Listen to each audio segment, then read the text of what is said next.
स्वागत श्री राजेश वरियार जी का।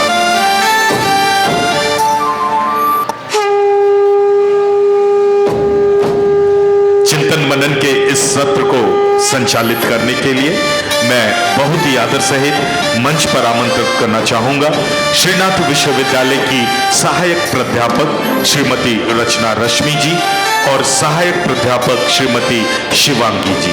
जोरदार तालियों से हमारे दोनों संचालक महाशया का मंच पर स्वागत। हमें खुशी होती है समापन दिवस के इस पुनीत पावन अवसर पर रंभा कॉलेज ऑफ एजुकेशन से असिस्टेंट प्रोफेसर मंजू गोराई जी हमारे साथ हैं और रंभा कॉलेज से ही असिस्टेंट प्रोफेसर अमृता सुरीन जी भी हमारे साथ हैं। आपका बहुत बहुत स्वागत है मैम।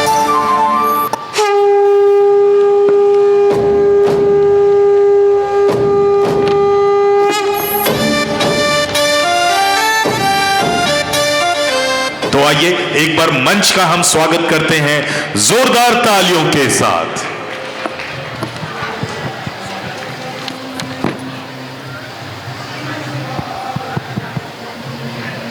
धन्यवाद उदय जी।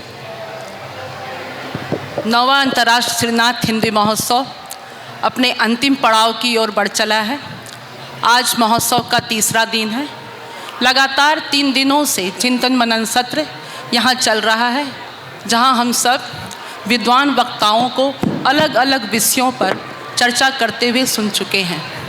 इसी क्रम में आज तीसरे दिन अंतिम सत्र में चिंतन मनन में आज का हमारा विषय है हिंदी भाषा, भावनात्मक जुड़ाव से व्यावसायिक सफलता तक। इस विषय पर आज चिंतन मनन करने के लिए हमारे बीच जो 2 दिग्गज पहुँचे हैं, मैं सर्वप्रथम उनका स्वागत और आभार व्यक्त करना चाहूँगी कि महोदय आपने अपना कीमती समय हमारे साथ साझा किया है और हमारे यहाँ जो बच्चे बैठे हुए हैं, जो कल के हो सकता कोई बहुत बड़े व्यवसायी बने या किसी कंपनी में CEO बने, ऐसे बच्चे आज हमारे बीच हैं।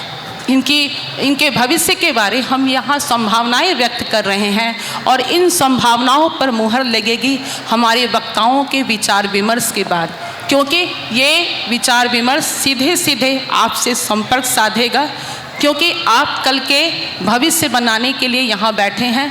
आप केवल पढ़कर डिग्री लेकर नहीं बैठने वाले, आपको अपना आगे एक रास्ता तैयार करना है और उस रास्ते को, उस मार्ग को और प्रशस्त करने के लिए आज हमारे वक्ता हमारे बीच उपस्थित हुए हैं।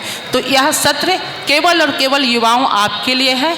मैं चाहूँगी आप बहुत ध्यान से हमारे वक्ताओं को सुने और लाभान्वित हो। निश्चित तौर पर यह विचार विमर्श आपको भविष्य में काम आएगा, कारगर सिद्ध होगा। अब मैं सीधे ज़्यादा विलंब ना करते हुए अपने विषय पर आती हूँ और मैं सर्वप्रथम राजेश महोदय, मैं आपसे पहला प्रश्न करना चाहूँगी कि मार्केटिंग और ग्राहक सेवा में हिंदी को और प्रभावी ढंग से इस्तेमाल करें तो हम एक बड़े वर्ग तक पहुँच सकते हैं, ऐसा मेरा मानना है। इस पर आपकी क्या राय है? हेलो, शायद मैं सब लोग मुझे सुन पा रहे हैं, मैं आशा करता हूँ। Can hear me? अभी आपके जो मुख्य टीचर जो आपके, मैं नाम भूल रहा हूँ, सॉरी जी, आपका नाम भूल रहा हूँ। रचना रश्मि। हाँ, अभी रचना जी ने जो इतने शुद्ध हिंदी में आप लोगों को संबोधन किया, मैं उसके लिए बहुत आभारी हूँ।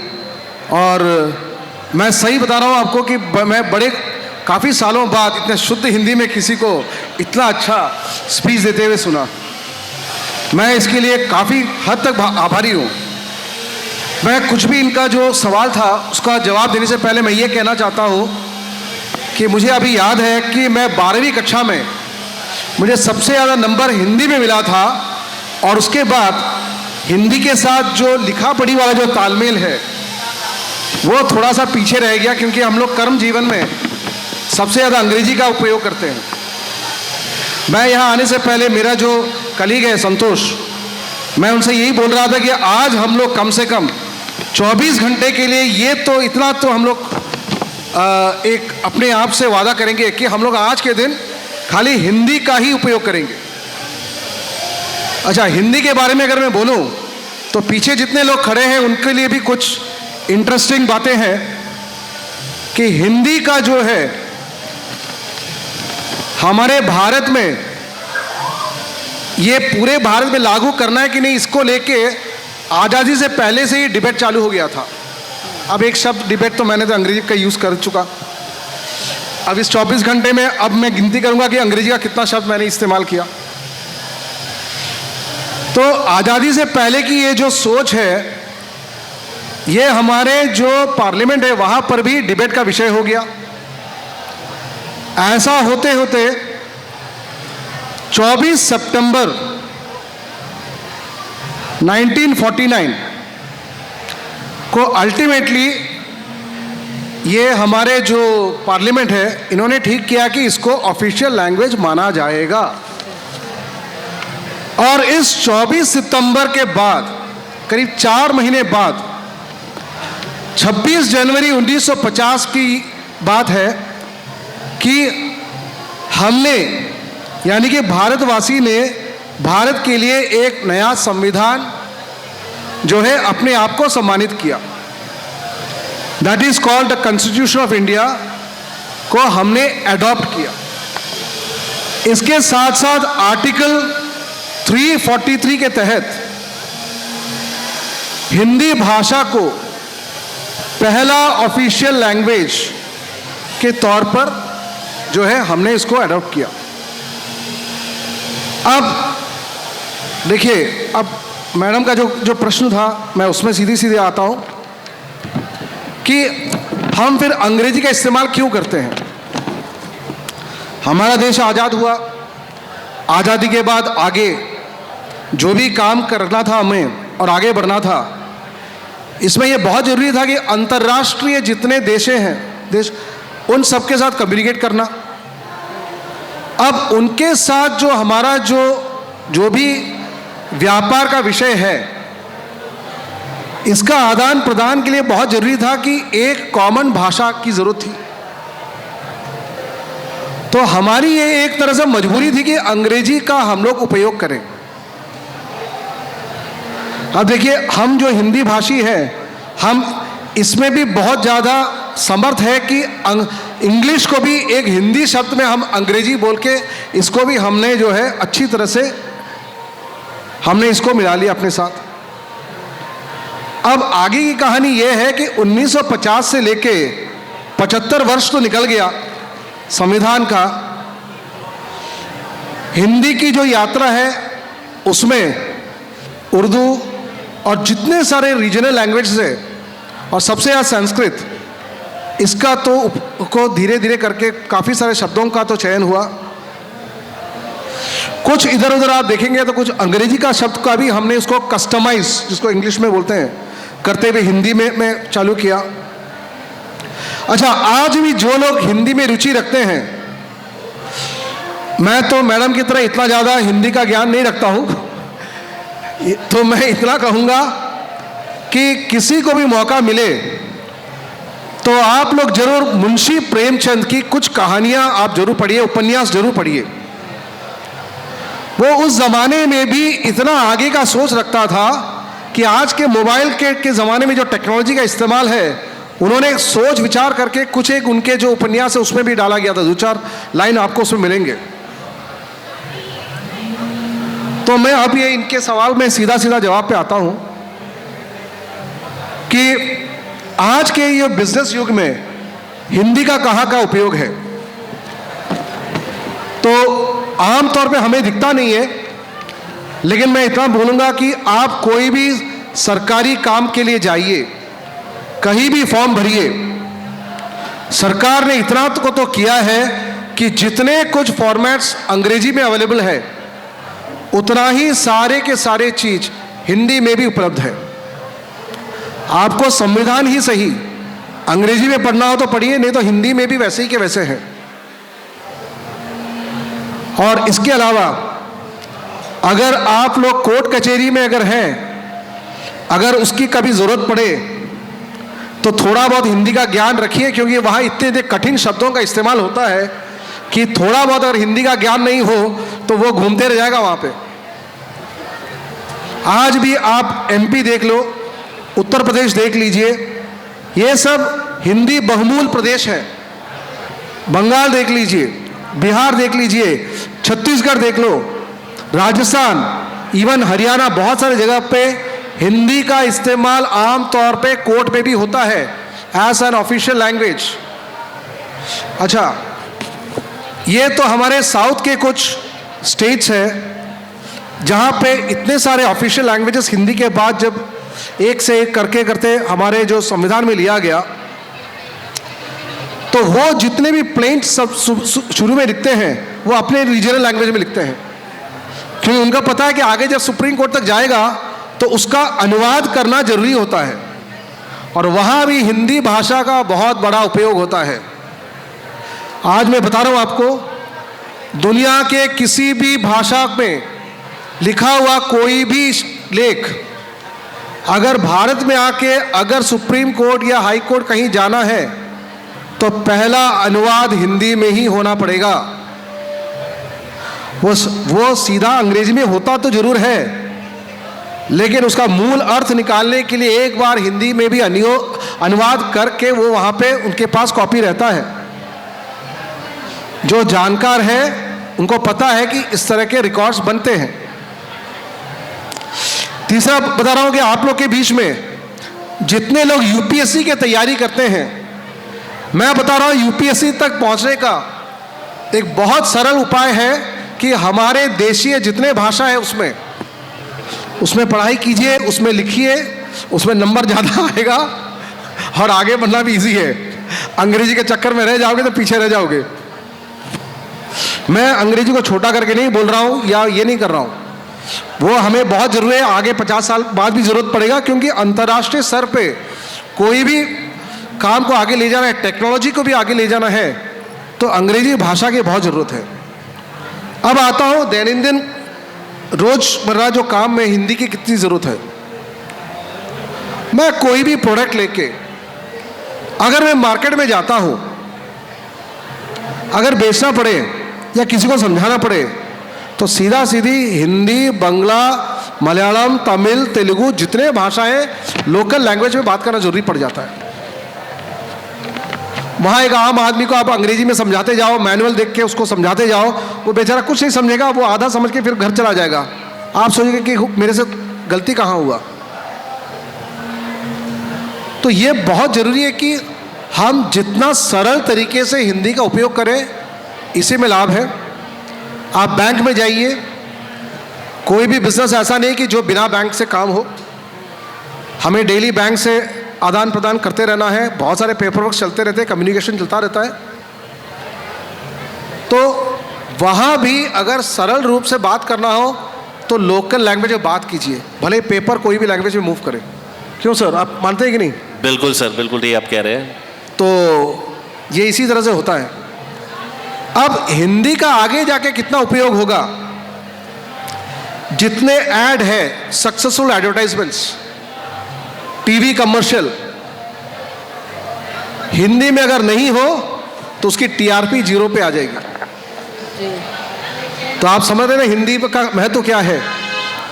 मल्टी बिलियन डॉलर के एक हमारे यहाँ पे एक अनऑर्गेनाइज्ड इंडस्ट्री था, जिसको बाद में इंडस्ट्री का थोड़ा बहुत दर्जा सरकार ने दिया, वो है बॉलीवुड। हिंदी पे ही तो टिका है, हिंदी नहीं तो कुछ नहीं। और हिंदी की अगर बात करें तो हिंदी में ही पढ़ाई करके सक्सेसफुल लोगों की बात तो देख लीजिए, गुलजार साहब को, बड़े बड़े स्क्रिप्ट राइटर्स को देख लीजिए। अच्छा, अगर दूसरी भी जो ऑफिशियल लैंग्वेजेस इंडिया में है, भारत के डिफरेंट प्रांत के जो ऑफिशियल लैंग्वेजेस है, उसका भी काफ़ी ज़्यादा डेवलपमेंट हो चुका है हिंदी की तरह। अगर आप साउथ के अगर देखेंगे, प्रियदर्शन साहब के जितने मूवीज़ है, मैक्सिमम मूवी जो है वो जिसको चलचित्र बोलेंगे, अगर आप हिंदी में अगर उसकी भाषा को बोलेंगे तो सारे के सारे उसके जो पटकथाएं हैं वो मलयालम में बना हुआ था। और हिंदी के जो आज के डेट में खट्टी मीठी और जितने सारे बड़े बड़े जो प्रियदर्शन के मूवीज़ है, सारे के सारे ओरिजिनल स्क्रिप्ट मलयालम में था, उसके बाद उसको हिंदी में कन्वर्ट किया गया, और आप देखो दुनिया के मतलब मोस्ट सक्सेसफुल कोई अगर डायरेक्टर्स है तो उनके लिस्ट में उनका नाम आता है।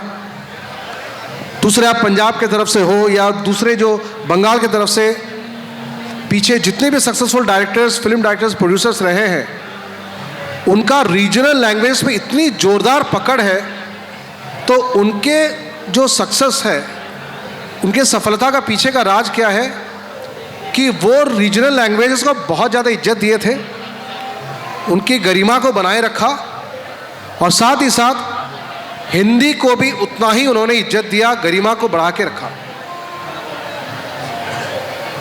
तो शायद मैं काफ़ी हद तक मैडम आपका सवाल का जवाब दे पाया हूँ। जी बिल्कुल बिल्कुल सर। ये आज हम लोग जितने करोड़ों अरबों डॉलर के जो बिजनेस करते हैं, जी वो बिना हिंदी का वो मतलब आप समझिए कि वो हो नहीं सकता भारत में। बहुत सही कहा महोदय आपने, मैं भी आपसे सहमत हूँ। यहाँ बहुत ऐसे बच्चे बैठे हैं जिनका जो विद्यार्थी जीवन बीता है, जिसकी पृष्ठभूमि हिंदी रही है, आई मीन बैकग्राउंड जो है वो हिंदी रहा है। इस वजह से कहीं ना कहीं उन्हें एक दबाव झेलना पड़ता है कि आप यदि हिंदी माध्यम से पढ़े हैं तो आपको व्यवसाय करने में दिक्कत होने वाली है। आपने जैसा कहा कि न केवल हिंदी बल्कि आपको क्षेत्रीय भाषाओं का भी ज्ञान होना चाहिए। यदि आप ग्राहकों तक पहुंच बनाना चाहते हैं तो ठीक है, अंग्रेजी वैश्विक भाषा है, अंतर्राष्ट्रीय भाषा है, लेकिन यदि आप भारत में अपने व्यवसायों को फैलाना चाहते हैं तो न केवल हिंदी बल्कि आपको क्षेत्रीय भाषा भी आनी चाहिए। मतलब यहाँ मैं अपने विद्यार्थियों को कहना चाहूँगी कि महोदय ने जैसा कहा, इसका मतलब ये सीधे सीधे है कि हिंदी जरूर जानना, अंग्रेजी जरूर जानना चाहिए क्योंकि वैश्विक भाषा है, लेकिन अंग्रेजी किसी व्यवसाय में सफल होने का अनिवार्य शर्त नहीं है। मैं सही कह रही हूँ सर? मैं आपको इसका भी जवाब देता हूँ।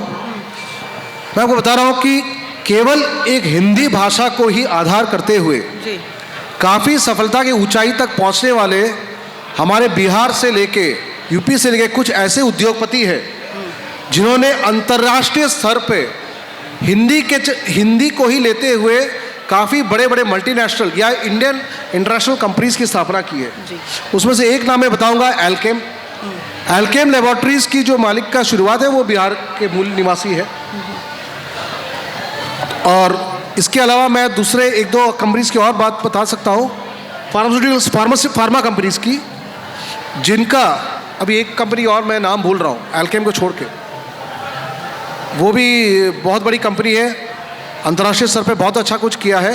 अच्छा, इवन मैं अगर बोलूँ कि तेलंगाना से आते हैं डॉक्टर रेड्डीज, उन्होंने जितना रिसर्च किया है, मैक्सिमम रिसर्च उनका भारत में हुआ है, उनका रिसर्च सेंटर यूएस में भी है, लेकिन यूएस के रिसर्च सेंटर से ज़्यादा वो इंडिया में सक्सेस है। आज फार्मा की जगत में आप देखोगे कि India is one of the leading मतलब countries to contribute into the global economy। तो इसमें देखिए इन लोगों ने हिंदी की गरिमा को बनाए रखा है और इन्होंने दिखा दिया है कि केवल एक हिंदी भाषा को लेते हुए भी हम आगे बहुत अच्छा उद्योगपति बन सकते हैं। हम हिंदी भाषा के जो से पढ़े लिखे जो लोग हैं जिन्होंने आगे जाके पीएचडी तक किया है, उनको हम रिसर्च में भी डाल सकते हैं। उनका R&D का जो रिजल्ट है वो ग्लोबल स्तर का है। तो हिंदी का ठीक है कि कुछ एक विश्वविद्यालय के, अच्छा अभी भी रिसेंटली कुछ हिंदी भाषी लोगों ने, साउथ बंगाल के लोगों ने ये ममता बनर्जी के सामने ये प्रस्ताव रखा कि हिंदी को बढ़ावा दिया जाए। तो मैं बहुत कुछ ज़्यादा नहीं जानता हूँ, लेकिन एक हिंदी यूनिवर्सिटी का भी रिसेंटली साल 2 साल के अंदर ये उद्घाटन जो है बंगाल में हुआ है।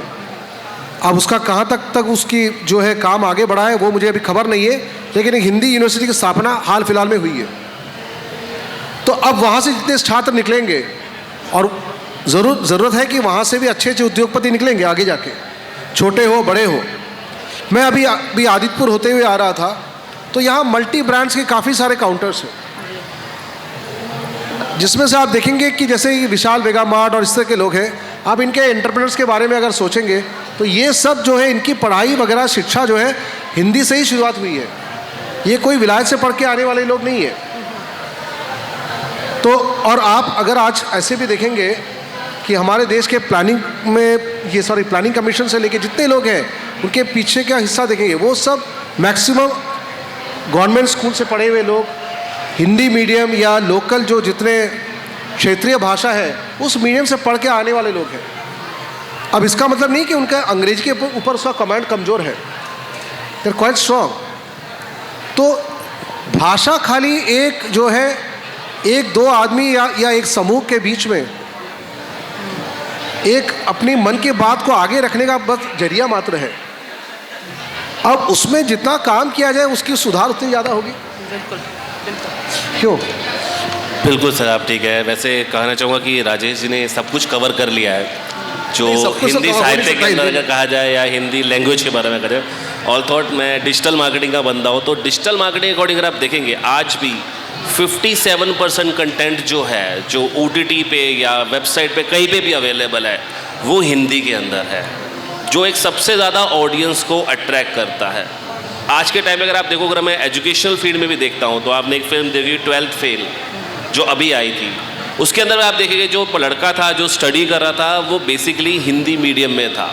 चाहे 3 अटैम्प्ट दिए, 4 अटैम्प्ट दिए, 5वें अटैम्प्ट में उसने क्लियर करा। तो बच्चों को ये नहीं लगना चाहिए कि अगर मैं हिंदी को एक्सेप्ट कर रहा हूँ या हिंदी के माध्यम से पढ़ाई कर रहा हूँ तो मेरे पास अपॉर्चुनिटी लेवल कम है। आज के टाइम पे भी अगर आप आर्ट्स से स्टडी कर रहे हो या हिंदी को एक मेन सब्जेक्ट लेके चल रहे हो तो अपॉर्चुनिटी सिमिलरली ही है। आज के टाइम पे अगर आप 12th कर रहे हो, ग्रेजुएशन हिंदी ऑनर्स ले लेते हो या पॉलिटिकल ऑनर्स लेते हो, तो IAS के अंदर आपको वो एक एज प्रोवाइड करवाता है। बिकॉज संविधान को स्टडी करने के लिए या कॉन्स्टिट्यूशन को स्टडी करने के लिए हिंदी एक मूलभूत आदत है जी। अगर आपको हिंदी में सक्षम है या नहीं है तो उसको अगर आप वर्कआउट कर लेंगे बैठ के, तो आप उस इंटेंशनली एक साइड ऑफ द कार्ड बन जाते हैं बैठ के। तो ये एक बेसिक इम्पैक्ट है। अगर मैं OTT की बात करूँगा, आज के टाइम में जितना भी कंटेंट OTT पे आ रहा है, अगर 57% है तो उस पर जो कंटेंट पढ़ाया जा रहा है, आप देखेंगे जमुना पार देख लीजिए या जीतू भैया की क्लासेस देख लीजिए, वो सारा जो कौटा क्लासेस बारे बताया गया वो बेसिकली हिंदी के अंदर ही है। तो अगर किसी बच्चे को मोटिवेशनल वाइज देखना है, कुछ भी करना है, और बड़ी से बड़ी कंपनी चाहे वो इंडिया के अंदर है या इंडिया के अंदर आती है, चाहे उसका बेस कहीं पे भी हो, अगर उसको अपने बिजनेस को आगे बढ़ाना है तो उसको रीजनल लैंग्वेज में ही डील करना पड़ेगा। बिकॉज उसका इम्पैक्ट डिफरेंट पड़ता है कि बच्चे को अगर कोई बात भी कर रहा है तो उसको एक कंफर्ट जोन मिलता है अपनी लैंग्वेज के अंदर। अगर आज मैं झारखंड में हूँ तो मैं उसकी लोकल लैंग्वेज बात कर रहा हूँ तो मैं कुछ कर पाऊँगा। अगर आज मैं जाके इंग्लिश में जाके बात करूँगा, 10 बातें बोलूँगा, कस्टमर होगा, पर कस्टमर का इंटेंट ट्रस्ट जीतने के लिए कहीं ना कहीं मुझे उसकी लोकल लैंग्वेज को वर्कआउट करना पड़ेगा। तो एक सबसे बड़ा एग्जाम्पल मैं खुद भी कहता हूँ, बिकॉज मैं आर्ट्स का पास आउट हूँ। सो सिंपल बड़ा एग्जाम्पल है कि मैंने अपनी ग्रेजुएशन में BA पास करा है, simple BA pass. Then I did my graduation post graduation from MIT and from Sharda. So it is not like that कि मैं ये कहूँ कि अगर बच्चे ने हिंदी पढ़ी है या कुछ भी करा है तो उसको अपॉर्चुनिटी नहीं है। एक सबसे बड़ा एग्जाम्पल है कि मैंने गवर्नमेंट स्कूल से करा अपना 12th तक, तो 6th क्लास तक मेरे पास इंग्लिश नहीं थी, मैंने हिंदी में पढ़ाई करी है। 6th स्टैंडर्ड में मेरे को इंग्लिश का ABCD सिखाना स्टार्ट किया गया था बैठ के। तो आप सोचो आज के लिए बच्चों के लिए एक एटमॉस्फेयर इतना बढ़िया मिला हुआ है कि नर्सरी स्टैंडर्ड से आपको वोवल्स सब कुछ पढ़ाया जा रहा है बैठ के, जो हमारे पास नहीं था। बट ऑल थॉट अगर कोई बच्चा फिर भी वीक है, अगर को लगता है कि हिंदी में ही मेरे को सब कुछ करना है, तो there are lot of opportunities. आप बैंक में कहीं पे भी जाओगे, हर जगह पे एक सेटलमेंट बना रखा है कि अगर कोई हिंदी में भी है तो हम उस पर वर्कआउट करेंगे बैठ के और उसको एम्पल अपॉर्चुनिटीज़ देंगे बैठ के। अभी आपने देखा होगा जो नया HNI अप्रूव्ड हुआ है 4 दिन पहले, अगर आपने देखा होगा जो संसद में अप्रूव्ड हो गया है, क्योंकि सीतारमण जी मेरे ख्याल से 6-8 महीने रह गए जो AICTE के चेयरमैन है। अगर वो ख़त्म हो जाएगा तो उसके बाद आपका AICTE UGC सब खत्म होने वाला है। It's all remain HNI। और HNI आने के बाद जो NPA न्यू पॉलिसीज आ रही है, आप देखेंगे काफ़ी चेंजेस आएंगे। 10th के बाद बच्चा चाहे तो वो ज्योग्राफी भी ले सकता है, हिंदी भी ले सकता है, साइंस भी कर सकता है। सो मल्टी स्ट्रीम्स मिल रही है बच्चे को करने के लिए, जो हमारे टाइम पे अवेलेबल नहीं था। So that we should say, Nishank जी ने एक पॉलिसी NPA 2025 निकाला, वी शुड थैंक दैट कि एक बच्चे को इक्वल अपॉर्चुनिटी मिल रही है कि अगर वो चाहे कमज़ोर भी है, वो हिंदी के साथ साथ साइंस भी पढ़ सकता है, मैथ्स भी कर सकता है, जो हमारे लिए अवेलेबल नहीं था। और ये एक सक्सेस कह सकता हूँ। नेक्स्ट 5 years में आपको पता चलेगा कि बच्चा जो है मल्टी डिसिप्लिन में वर्कआउट करके आ रहा है और वो एक रेगुलर स्टूडेंट से बेटर निकल कर आ रहा है बैठ के। सो ये एक थॉट है जो उसको मैं लेके चलता हूँ बैठ के, और इसी को हम फॉलो करते हैं बैठ के। बिल्कुल। और ये एक स्ट्रक्चर है। बिल्कुल इसी से मुझे एक चीज़ याद आ रही है। हाँ जी मैम। अभी मैंने ये देखा है कि जिन्हें हिंदी आती है वो इंग्लिश को अपना लेते हैं, वो उस चीज़ का उच्चारण बात करना वो कर लेते हैं, लेकिन जो इंग्लिश में ज़्यादातर पढ़े हैं या इंग्लिश को ही यूज़ किए हैं वो हिंदी में ढलने के लिए उतने तैयार नहीं हो पाते हैं। ये एक बहुत बड़ा चुनौती है हमारे लिए। बिल्कुल। और हम सरल भाषा में कह सकते हैं कि और जिस दिन युवा ये समझ जाएंगे कि हिंदी एक जस्ट विषय या भाषा नहीं है, वो हमारी भारत की संस्कृति संस्कार है, उस दिन शायद वो उस चीज़ को और भी अच्छे से अपना पाएंगे, प्रयोग कर पाएंगे। बिल्कुल मैम, बिल्कुल आप ठीक कह रहे हैं। बिल्कुल। इसके अंदर। तो इसी से मैं बस 2 पंक्तियाँ कहना चाहूँगी। भाषा जब दिल से बोले तो सौदे भी सच्चे लगते हैं। भाषा जब दिल से बोले तो सौदे भी सच्चे लगते हैं। हिंदी में कही बातों पर रिश्ते ज़्यादा पक्का लगते हैं। नंबर और डेटा अपनी जगह है, पर बात जब हिंदी में होती है तब ब्रांड नहीं, इंसान से इंसान की सीधी बात होती है। बिल्कुल मैम, बिल्कुल। सर, आप लोगों का मेरा अभिनंदन और बहुत नमस्कार। रचित सर, मेरा आपसे एक सवाल होगा। आपने कॉलेज दुनिया में सेल्स और क्लाइंट के साथ काफ़ी नज़दीक से काम किया है। बिल्कुल बिल्कुल। ऐसे में मेरा सवाल आपसे है, डिजिटल विज्ञापन के क्षेत्र में हिंदी भाषा क्लाइंट और ब्रांड के बीच भरोसा कैसे बना सकती है? देखिए मैम, डिपेंड करता है कि हम कहाँ पे हैं, किस लोकेशन पर हैं और वहाँ का लोकल लैंग्वेज क्या है। एज ए कहने के लिए कह सकते हैं कि इंग्लिश एक मीडियम है जो सभी कहीं अवेलेबल है, एक ग्लोबल रिकग्नाइज है। बट कभी कभी जब आपको लोअर लेवल पे पेनिट्रेशन करना होता है या लोकल लेवल पे या सब स्टेट्स लेवल पे जाना होता है, तो वहाँ पे लोकल एडवर्टीजमेंट का बहुत इम्पैक्ट पड़ता है। बच्चे कनेक्ट करते हैं अपने आप को कि हाँ मैं भी वैसा ही हूँ और मैं उस इम्पैक्ट को लेके चल सकता हूँ बैठ के, कि हाँ यार जो बच्चा ये कर रहा है मैं भी उस चीज़ को कर सकता हूँ बैठ के। और विज्ञापन जो है ना, एक इमोशन है जो बच्चा अपने आप को कनेक्ट करता है कि यार एक क्रिटिसाइज का करने के लिए कि यार मुझे ये चीज़ बन रही है, मैं इसको ऐसे करूँगा तो वैसे आएगा निकल के। तो वो इमोशन को कैप्चर करना और कैप्चर करके उसको वो एक एडवर्टाइजमेंट में क्लियर करके देना, वो बहुत बड़ा चैलेंज है हर एक किसी के लिए। हमारे लिए भी है कि हम एज ए कॉलेज दुनिया प्रमोट करते हैं कि हम न्यूट्रल हैं, हम किसी की तरफ बायस नहीं है कि यार कुछ बच्चा आप कहता है कि यार कोई क्लाइंट बोल रहा है कि ये कर दो वो कर दो।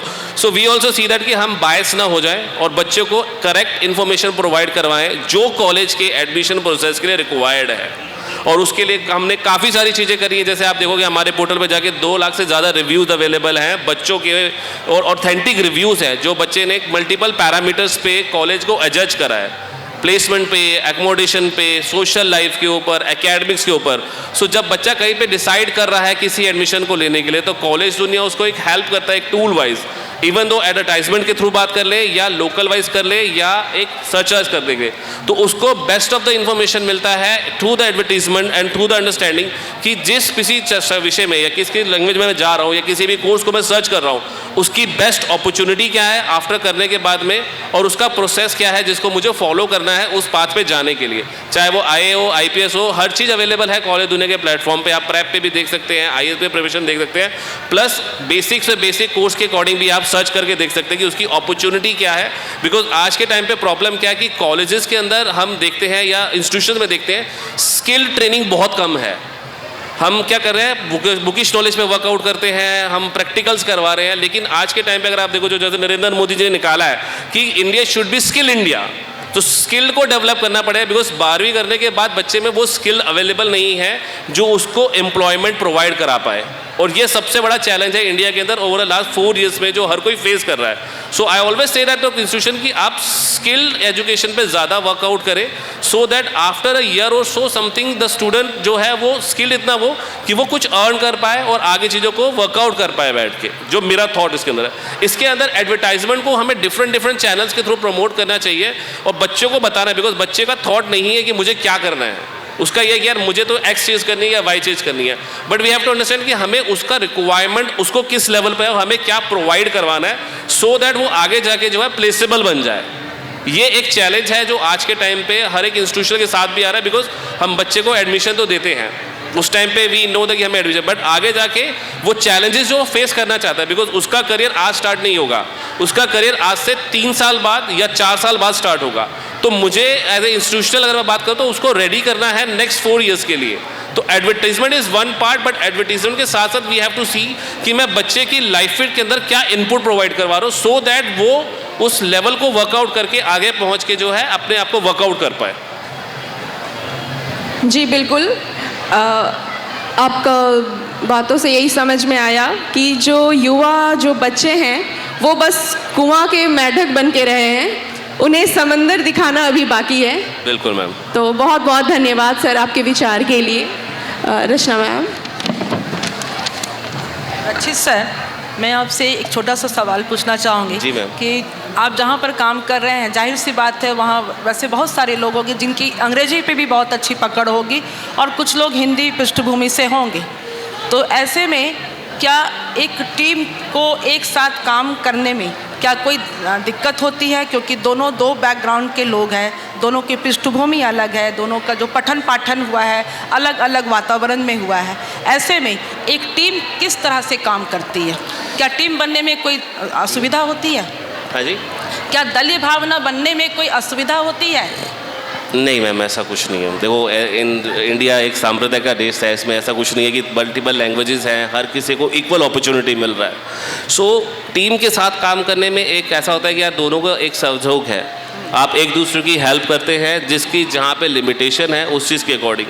सो एज ए टीम, आप अगर इंडिविजुअल आप काम कर रहे हो तो you achieve something, but as a team you achieve everything in your life.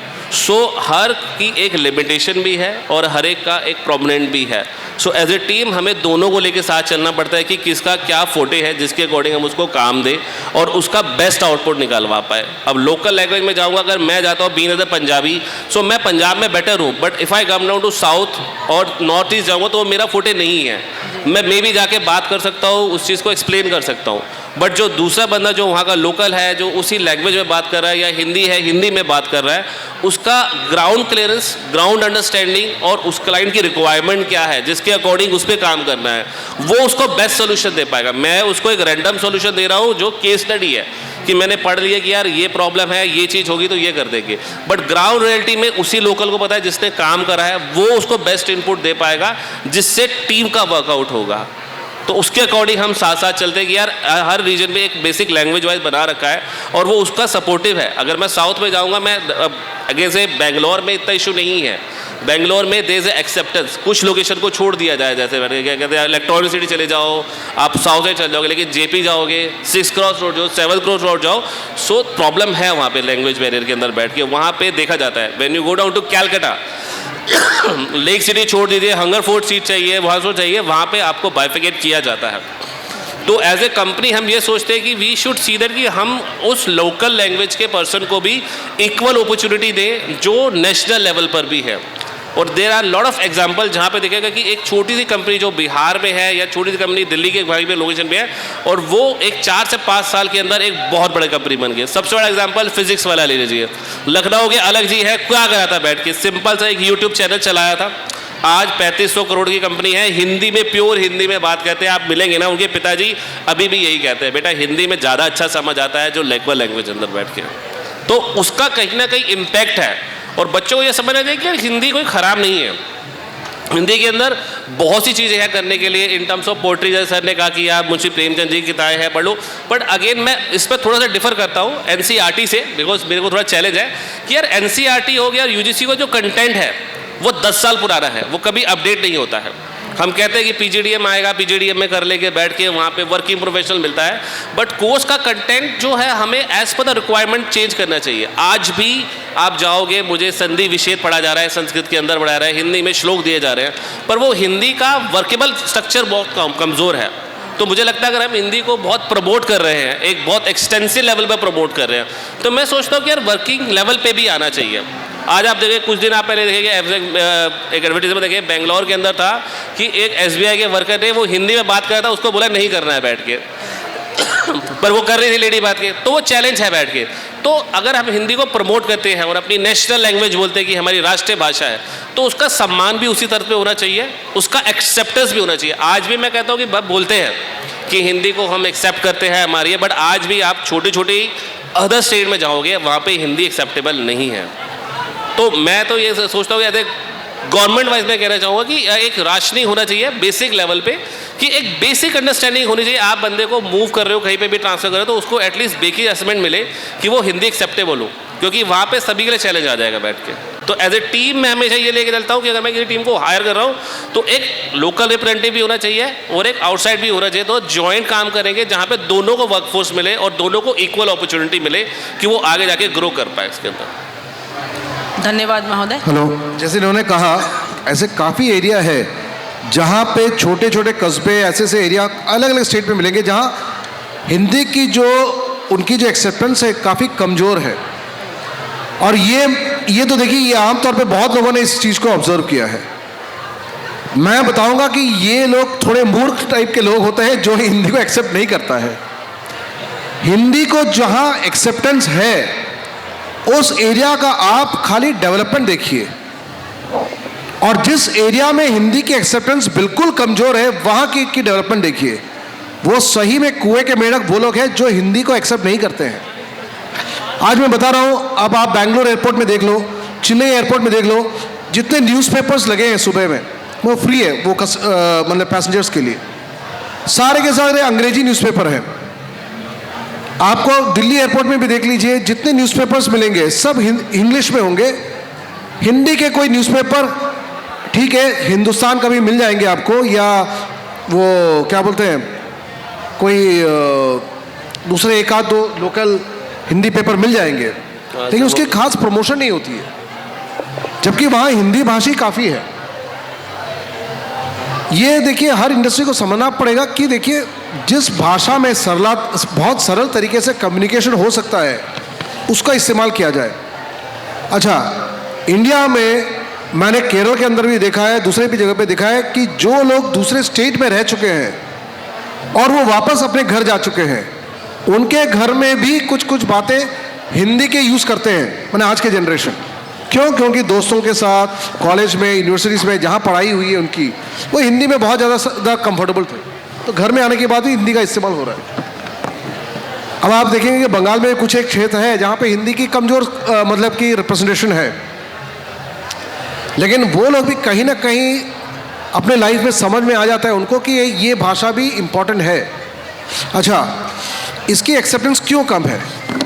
इसका वजह यह है कि हम लोगों ने इंडियन लेवल पे तो नेशनल लेवल पे उसको प्रमोशन किया, और हमारे आस पड़ोस के दो चार ऐसे देश है जहाँ थोड़ा बहुत हिंदी उर्दू और हिंदी उर्दू के मिक्सचर चलते हैं, जैसे नेपाल हो गया, बांग्लादेश हो गया, और भी कुछ के स्टेट्स हैं। अब भूटान में भी मैं गया हूँ तो वहाँ भी देखा कि हिंदी तो लोग बोल लेते हैं थोड़ा बहुत। इसके आगे हम लोगों ने देखिए, इंडियन आदमी आपको दुनिया में हर जगह मिल जाएंगे, और उनके जहाँ जहाँ कल्चरल प्रोग्राम्स होते हैं, चाहे वो यूएस में भी हो, बॉलीवुड के गाने भी बजते हैं, ठीक है, इंडियन प्रथा में वहाँ पर पूजा भी होता है, लेकिन आपस में बातचीत अंग्रेजी में करेंगे या अपने रीजनल लैंग्वेज में करेंगे, जबकि उनको पता है कि हिंदी का महत्व बहुत है। तो यहाँ पे जो है ना, एक कॉन्शियस लेवल में इसका प्रमोशन नहीं हुआ है। अच्छा, मैं कुछ इंडस्ट्री की बात बताऊंगा जो हिंदी को छोड़ के हो नहीं सकता, या संस्कृत को छोड़ के हो नहीं सकता। हिंदी का प्रमोशन में मैं बता रहा हूँ, संस्कृत का भी प्रमोशन साथ में बहुत ज़रूरी है, ताकि हिंदी की पकड़ मजबूत बन जाए। जैसे मैं बता रहा हूँ, आयुर्वेदा का ऐसा सब्जेक्ट है, और आयुर्वेदिक प्रोडक्ट्स आजकल काफ़ी महंगा हो चुका है, पहले जैसा नहीं है, और उसमें प्रॉफिट मार्जिन भी बहुत ज़्यादा है। वो देश विदेश में ऐसा कोई कंट्री नहीं है जहाँ बिकता नहीं है, और उसके जितने डिस्क्रिप्शन आप देखेंगे सब कुछ अंग्रेजी के साथ साथ हिंदी में लिखा होगा, और बिना हिंदी डिस्क्रिप्शन का वो प्रोडक्ट कंप्लीट नहीं है, और कोई भी आज का प्रोडक्ट नहीं है। लेकिन हाँ, हम लोग भारत में तो ठीक है, लेकिन भारत के बाहर इसका भी प्रमोशन कमज़ोर करते हैं। आज एक सिंपल प्रोडक्ट बता रहा हूँ, च्यवनप्राश। अब यूएस में जाके बात कीजिए, च्यवनप्राश लोग वहाँ भी जानता है, जबकि वो एक टिपिकल मतलब कम से कम 5 या 7 या साल पुराने इंडियन प्रोडक्ट है। It's a very generic product.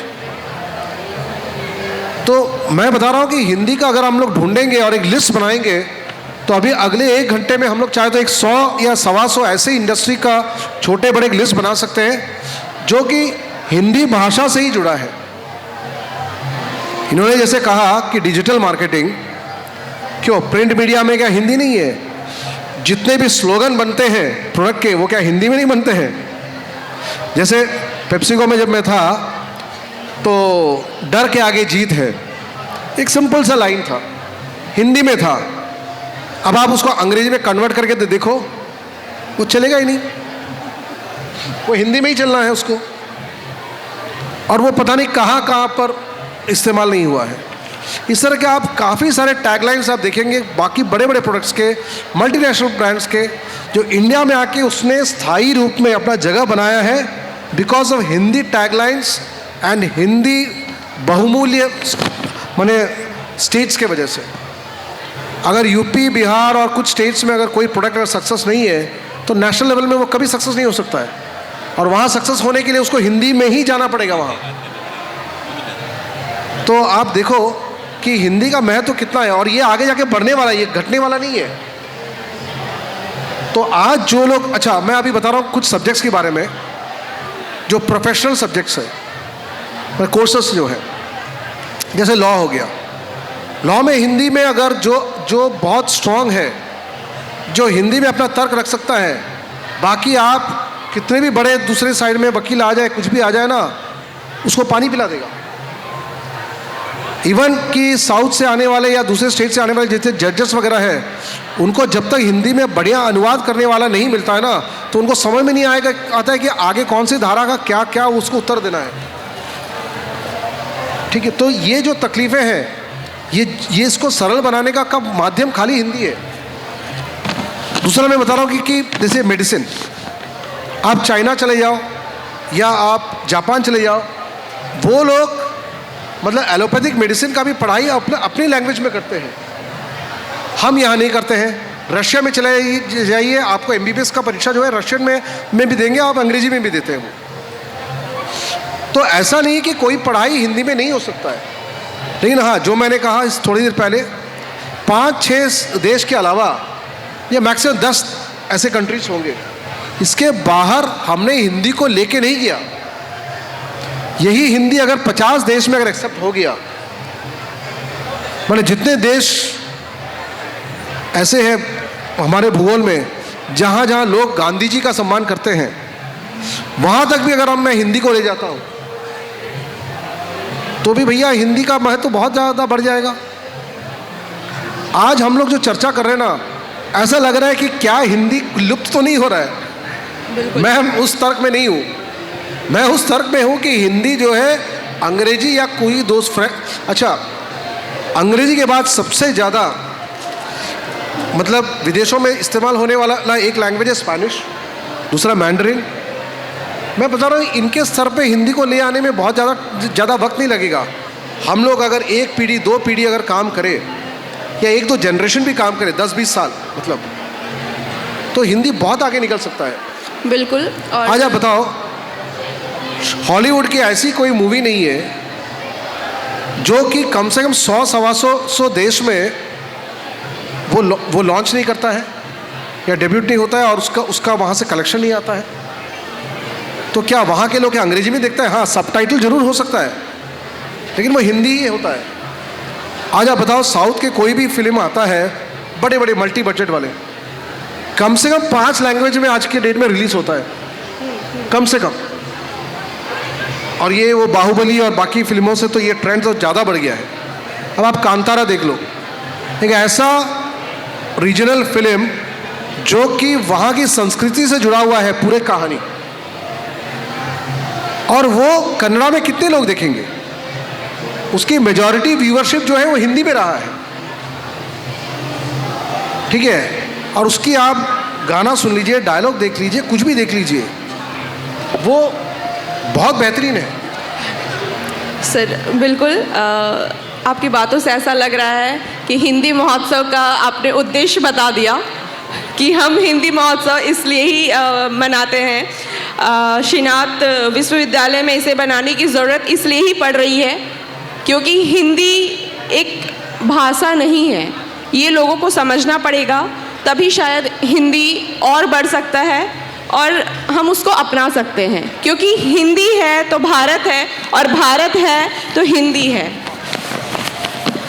बिल्कुल।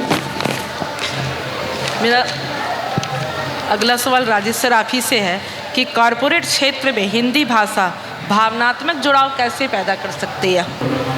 देखिए, अगर एक सभा को संबोधित किया जाता है कॉर्पोरेट लेवल में, तो जायज़ के तौर पे हम लोग क्या है कि अंग्रेजी में शुरू करते हैं। कोई भी जिसको हम लोग कॉर्पोरेट कम्युनिकेशन कहते हैं वो भी अंग्रेजी में होता है। लेकिन ग्राउंड लेवल पे अगर जो बातें जो बोर्ड रूम में कहा गया है उसको अगर लागू करना है तो उसको हिंदी में भी होना है। आज जैसे हम लोग जो आए हैं, अभी आधा घंटा हम लोग लेट हुए हैं। क्यों लेट हुआ था? क्योंकि हमारा एक प्रोडक्ट का लॉन्च आज, तो उसको दुकान दुकान तक आज पहुंचाने का काम बाहर हो रहा है। और वहाँ सुबह क्या करते हैं हम लोग, एक टीम मीटिंग लेते हैं जिसको हम लोग 8:30 बजे या 7 बजे 8 बजे जो भी टाइम तय होता है, एक कोई स्थान पे पूरा टीम आता है और वहाँ पे वहाँ का जो लोकल मैनेजर है वो उनको जो है संबोधित करते हैं और कहते हैं कि आज करना क्या है। पूरा प्लान वहाँ बनता है और वो जाहिर तौर है वो हिंदी में ही होता है। तो कॉर्पोरेट वर्ल्ड में मैं आपको बता रहा हूँ, लिखित अलिखित हर तौर पे 90% कम्युनिकेशन जो होता है ना, वो हिंदी और लोकल लैंग्वेज में ही होता है। बाकी 10% में ही अंग्रेजी सीमित है। लेकिन 1947 तक, और वो बहुत पीछे नहीं है, कि हमारे जो पीछे की जो जनरेशन है या हमारे जो ग्रैंड पेरेंट्स हैं, वो सारे के सारे पैदाशी जो है ना 1947 के पहले के हैं। और उन्होंने उस समय की अंग्रेजी का जो शासन जो देख के आया है और उस समय अंग्रेजी का महत्व देखा है। और इसलिए कि वो उस समय अंग्रेजी में थोड़ा कमज़ोर थे, वो चाहते थे कि विश्व स्तर पे हमारा लड़का या हमारे बच्चे आगे बढ़ रहे हैं तो उनको अंग्रेजी का ज्ञान जरूर हो। उनका सोच गलत नहीं है, वो अपने बच्चों को सक्षम बनाने की कोशिश में लगे हैं। आज के जनरेशन अपने बच्चों के लिए उतना कठिन तौर पे सोचने की ज़रूरत नहीं है, क्योंकि ये जनरेशन वो पहले वाले जनरेशन से ज़्यादा प्रोफेशनली और एजुकेशनली ज़्यादा सक्षम हो चुके हैं। अब क्या है कि जितने रीजनल लैंग्वेजेस हैं सब में पढ़ाई हो सकती है। उसके बाद हम लोग अंग्रेजी का भी पढ़ाई करेंगे। और मैं बता रहा हूँ कि अंग्रेजी तक क्यों, जैसे बहुत सारे स्कूल्स में है फ्रेंच, जर्मन या दूसरे लैंग्वेजेस का एक प्रेफरेंस दिया जाता है बच्चों को कि आप एक और या 2 लैंग्वेज का और पढ़ाई कीजिए। मतलब रीजनल लैंग्वेज, एक वर्नाकुलर लैंग्वेज हो गया, एक अंग्रेजी हो गया, 1-2 लैंग्वेज और पढ़ाई कीजिए। मैं बता रहा हूँ इसी तरह से हिंदी, मतलब फॉरेन लैंग्वेज के अलावा इंडिया के भी 1-2 लैंग्वेज का और पढ़ाई का भी अगर किसी को इंटरेस्ट है तो ज़रूर करना चाहिए। जैसे हमारे पूर्व प्रधानमंत्री PV नरसिम्हा राव कहते हैं कि उनको 20-21 लैंग्वेज आती थी, ठीक है। और वो सब में क्या है कि कुछ ना कुछ लिखते थे, बोलते थे। ये हमारे जो पुराने तमिलनाडु के CM जो थे करुणानिधि, वो भी 4-5 लैंग्वेज में लेख तक लिखते थे। अच्छा है, क्योंकि ये मल्टी टैलेंट होने के लिए है। अच्छा, जैसे संगीत, कल हम लोग आ रहे थे तो जो गाना बजता था ना, उसमें तमिल था, तेलुगु था, हिंदी था, मराठी था, इतने सारे लैंग्वेज थे। और एक से एक कलाकार, एक से एक माने कि म्यूज़िक डायरेक्टर्स का उसमें कंट्रीब्यूशन था। तो क्षेत्रीय तौर पे टैलेंट नहीं है, या अगर कोई क्षेत्रीय भाषा है तो उसमें खूबसूरती के साथ उस कला को आगे लेके नहीं जा सकते, ऐसा नहीं है। तो कॉर्पोरेट वर्ल्ड में मैं बता रहा हूँ जो कम्युनिकेशन होता है, जैसे मैंने थोड़ी देर पहले 90% हिंदी में है, और जितने सरल तरीके से हिंदी में वो भाषा आगे रख सकते हैं वो नहीं हो सकता। आप एक छोटे रिटेलर के पास चले जाओ, उसको कोई नया प्रोडक्ट समझाना है या उसको कोई नया प्रोडक्ट अगर किसी कस्टमर को देना है, वो बेचारा करेगा क्या? उसको लोकल लैंग्वेज में ही बात करना है और वो 2 लाइन में समझा देगा आपको, सारी हुनर उस प्रोडक्ट का समझा देगा और अपने भी समझ भी लेगा। हाँ, एकदम इमोशन तो बिना लोकल लैंग्वेज का हो ही नहीं सकता। तो कॉरपोरेट में देखिए ये कुछ नहीं है, हम लोगों ने जिस मीडियम में पढ़ाई किया है उस मीडियम को आगे रखना एक स्वाभाविक रूप में हमारे में आएगा। अगर मैं इंग्लिश मीडियम से पढ़ा हूँ तो थोड़ा बहुत अंग्रेजी का इस्तेमाल मैं हर जगह करूँगा। अच्छा, मेरे घर में जिस भाषा की इस्तेमाल होती है मेरी सोच उसी भाषा में होगी। थोड़ा बहुत मैं जो भी लैंग्वेज में अगर कोई पढ़ाई भी करूँ या किताबें पढूँ तो उसका जो है मेंटली जो है प्रिपेयर्डनेस जो है वो अपने लोकल लैंग्वेज में या लोकल तरीके में ही होगा। मतलब कहीं हमारे जो दिमाग में जो चिप्स है ना वो उसी लैंग्वेज में हो जाता है। तो हिंदी भी वैसे ही है। हम अगर आधा घंटा या 15 मिनट भी अगर हिंदी में बात करेंगे ना दिन में, वो काफ़ी है हिंदी को बहुत आगे ले जाने के लिए। बहुत सही, बहुत बढ़िया, बहुत सही कहा महोदय आपने। हिंदी को लेकर के जो एक भ्रम बनी हुई है हमारे बीच में, खास करके हमारे विद्यार्थियों के बीच में, और मैं कहूँ अभिभावकों के बीच में भी, कि हम लोग हिंदी के लिए बात तो ज़रूर करते हैं, पर जब अपने बच्चों के पठन पाठन या अध्ययन की बात होती है तो हम लोग अंग्रेजी माध्यम स्कूल तलाशना शुरू कर देते हैं। यहाँ तक कि हमने देखा है कि जब आजकल लॉटरी सिस्टम निकल गया है अंग्रेजी माध्यम स्कूल में और बच्चे का नाम लॉटरी में निकल जाता है तो माता पिता को ये कहते सुना है कि हमारा तो ड्रीम्स कम ट्रू वाली बात हो गई कि फ़लाने स्कूल में हमारे बच्चे का नामांकन हो गया। तो ये सही है कि अंग्रेजी माध्यम स्कूल में अच्छा पठन पाठन होता है, पर ये भी ऐसा नहीं है कि हिंदी माध्यम स्कूलों में बच्चों का कोई भविष्य नहीं है या वहाँ के बच्चे बहुत अच्छा नहीं कर सकते हैं। मैं अपने 9वें अंतर्राष्ट्रीय श्रीनाथ हिंदी महोत्सव के तीसरे दिन के तीसरे चिंतन मनन सत्र को यहीं समाप्त करना चाहूँगी। बहुत अच्छा लगा महोदय आप दोनों से बात करके। बिल्कुल बिल्कुल। और मैं चाहूँगा कि ये हिंदी की जो चर्चा है इसको हम लोग यहाँ समाप्त नहीं करके इसको यहाँ से एक नया शुरुआत के तौर पे देखा जाए, बिल्कुल बिल्कुल, और इसको आगे बढ़ाया जाए। बिल्कुल, बहुत अच्छी बात कही आपने महोदय कि यहाँ ये समाप्ति नहीं है बल्कि एक शुरुआत है, एक यात्रा की शुरुआत है जो हम लोग यहाँ से शुरू कर सकते हैं, और जो एक भ्रम है उसे दूर करने का इससे अच्छा अवसर हमें फिर दोबारा नहीं मिलेगा। बहुत बहुत पुनः आप दोनों का धन्यवाद। बहुत धन्यवाद, आपने बहुत अच्छा साथ दिया मेरा तीनों दिनों तक। थैंक यू, धन्यवाद। बहुत बहुत धन्यवाद रक्षा मैम, आपको भी। मैं अब मंच उदय जी को सौंपना चाहूँगी। आगे का संचालन उदय जी आप स्वयं करें। आप दोनों बने रहें सर, आइए आप दोनों। धन्यवाद मैम। एक बार श्रीमती रचना रश्मि जी और शिवांगी मैम के लिए जोरदार तालियां होनी चाहिए। सुंदर, संयमित और बहुत ही मर्यादित तरीके से ये चिंतन मनन का सत्र जो लगातार रश्मि मैम और शिवांगी मैम के माध्यम से, और इस मंच पर जहां हिंदी के पृष्ठभूमि को अपनी सफलता की बुनियाद और कुंजी मानते हुए ऐसे शख्सियत इस मंच से जुड़ रहे हैं जिनको सुनकर, जिनको देखकर और जिनके संबोधन और जिनके वक्तव्यों से हम सब लाभ उठा रहे हैं। हमारे साथ बने हुए हैं श्री राजेश वरियार जी और श्री रचित त्रिखा जी। मैं कुलाधिपति महोदय से निवेदन करूंगा 2 पल के लिए मंच पर पधारेंगे और हमारे आज के आमंत्रित वक्ताओं को विश्वविद्यालय की तरफ से सम्मानित करेंगे।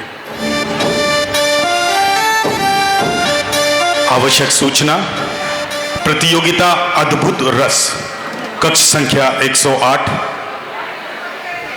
लोरी लेखन और सूचना सृजन। लोरी लेखन कक्ष संख्या 108 में और सूचना सृजन कक्ष संख्या 112 में। हमारे दोनों आमंत्रित अतिथियों को सम्मानित करने के लिए मैं कुलपति महोदय से निवेदन करूंगा, आप कृपया मंच पर पधारेंगे। आदरणीय कुलपति महोदय,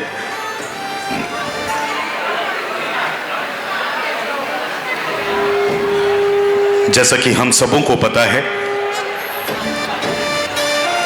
9वें अंतर्राष्ट्रीय श्रीनाथ हिंदी महोत्सव का ये तीसरा और समापन का दिन। तृतीय समापन समारोह के मुख्य अतिथि जो कुछ ही पलों में हमारे बीच होंगे, झारखंड विधानसभा के माननीय अध्यक्ष श्री रविंद्रनाथ महतो जी। मैं एक बार पुनः सभी छात्र छात्राओं से और यहाँ उपस्थित सभा मंडप में और इस प्रांगण में उपस्थित सभी आमंत्रित साथियों से आग्रह करना चाहूँगा कि जैसे ही उनकी आने की सूचना पुख्ता होती है, आप सभी अपने स्थान को सुनिश्चित करेंगे। कोई भी छात्र या छात्राएं परिसर में यत्र तत्र आप विचरण नहीं करेंगे, अन्यथा आप पर दंडात्मक कार्रवाई की जाएगी। आपसे पुनः हार्दिक गुजारिश है, ये अभिनंदन निवेदन है कि आप कृपया अपने स्थान पर बने रहेंगे।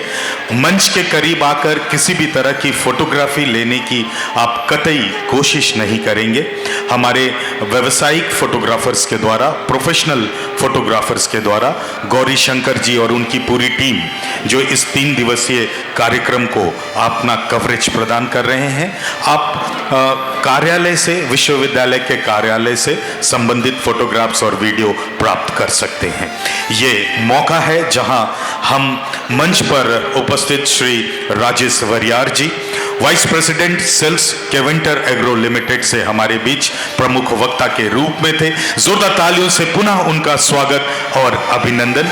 कुलपति महोदय से आग्रह होगा, श्रीनाथ विश्वविद्यालय के तरफ से ये सम्मान आप हमारे आमंत्रित वक्ताओं को प्रस्तुत करेंगे।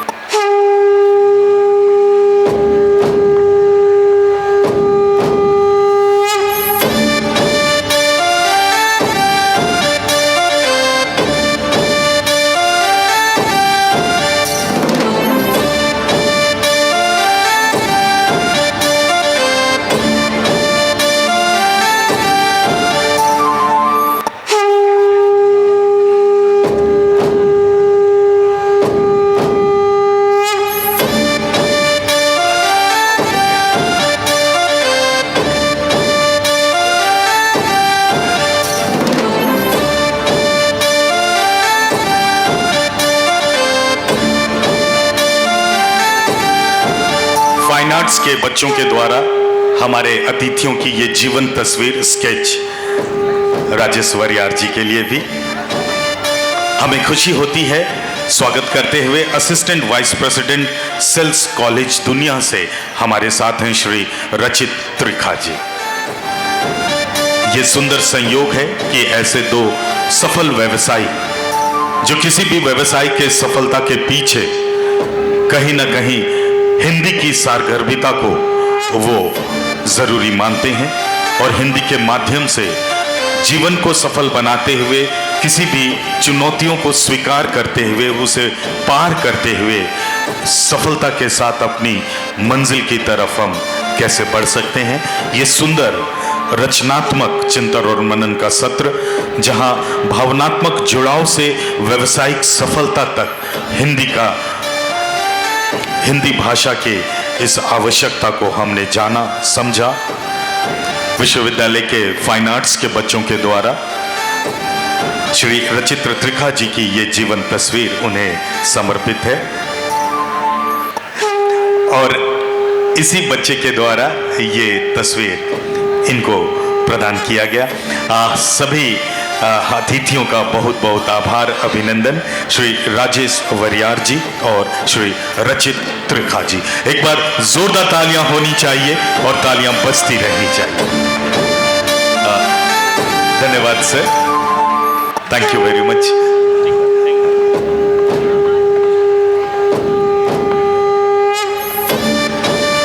ये पल लेंगे हम, हमारे बीच कुछ और शिक्षा और साहित्य जगत से मूर्धन्य ऐसे व्यक्तित्व हमारे बीच हैं जिन्हें सम्मानित कर हम खुद को गर्वान्वित महसूस करेंगे।